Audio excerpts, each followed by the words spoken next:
वक्त है आज सुबह की ब्रेकिंग न्यूज का।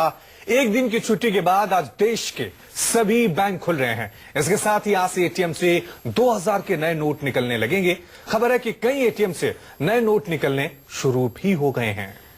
चलिए, तो जाहिर है थोड़ी सी परेशानी शायद आपकी कम हो जाए आज, उम्मीद कीजिए इसकी। इधर नोटबंदी के बाद से हो रही परेशानी पर हालांकि सियासत भी तेज हो गई है। इस मुद्दे पर विपक्ष सरकार को कल से शुरू होने वाले सत्र में घेरने की तैयारी कर रहा है और सुप्रीम अदालत में भी इस पर आज सुनवाई होनी है। बार बार कहते हैं कि पैसा खत्म हो गया है, पैसा खत्म हो गया है, पागल बना रखा सवेरे से। एटीएम की मनी खत्म हो गई। जब नंबर आता है तो कैश नहीं होता है। कैश के लिए अब भी कोहराम मचा है। देश बैंकों और एटीएम के आगे पिछले 7 दिन से खड़ा है। जिन राज्यों में गुरु नानक जयंती की वजह से कल बैंक बंद थे, आज खुल रहे हैं। एक दिन की बंदी के बाद खुल रहे बैंकों में एक्सचेंज करवाने के लिए भारी भीड़ उमड़ेगी। बैंक खुलने के साथ ही नोटबंदी के बाद रविवार को हुई सरकार की पहली समीक्षा बैठक के फैसले को भी आज से अमली जामा पहनाया जाएगा।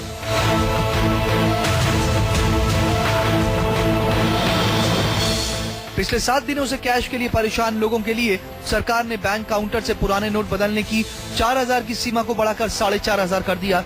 अब एक हफ्ते में 20,000 की जगह 24,000 तक निकाल सकते हैं और एटीएम से अब 100 के नोट के साथ 2000 के नोट भी मिलने लगेंगे। दिक्कतों को देखते हुए ये भी फैसला लिया गया है कि 30 दिसंबर तक एटीएम से महीने में चाहे जितनी बार भी पैसे निकालें, कोई ट्रांजैक्शन चार्ज नहीं लिया जाएगा।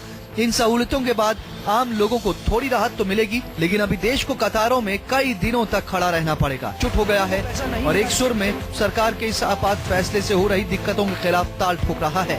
हालांकि पीएम मोदी को बीजेपी के अलावा सभी सहयोगी पार्टियों का पुरजोर समर्थन है। एनडीए ने सोमवार को बैठक कर ऐलान कर दिया कि नोटबंदी पर विपक्ष को करारा जवाब मिलेगा। सारे देश में इसका बहुत बड़ा बुरा असर पड़ा है।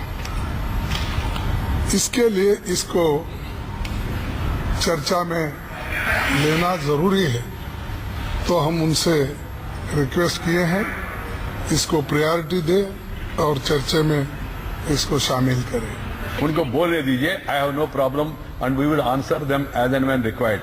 सेकेंडरी, एकजुट नहीं हुआ तो आपका जो असेसमेंट है ना, अंदाजा ये गलत है। इधर दिल्ली के सीएम अरविंद केजरीवाल ने भी आज कैबिनेट की आपात बैठक बुलाई है। दोपहर बाद 3 बजे बुलाई गई बैठक में केजरीवाल बड़ा ऐलान कर सकते हैं। नोटबंदी पर मचे कोहराम के बीच आज सुप्रीम अदालत में नोटबंदी की याचिका पर सुनवाई होगी। मुख्य न्यायाधीश टीएस ठाकुर और न्यायमूर्ति डीवाई चंद्रचूड़ की पीठ इस याचिका पर सुनवाई करेगी। इन याचिकाओं में कहा गया है कि सरकार के इस फैसले से नागरिकों के जीवन और व्यापार करने के साथ ही कई अन्य अधिकारों में बाधा पैदा हुई है। नरेंद्र मोदी सरकार के 8 नवंबर के फैसले के खिलाफ 4 याचिकाएं दायर की गई हैं। Bureau report, news 24।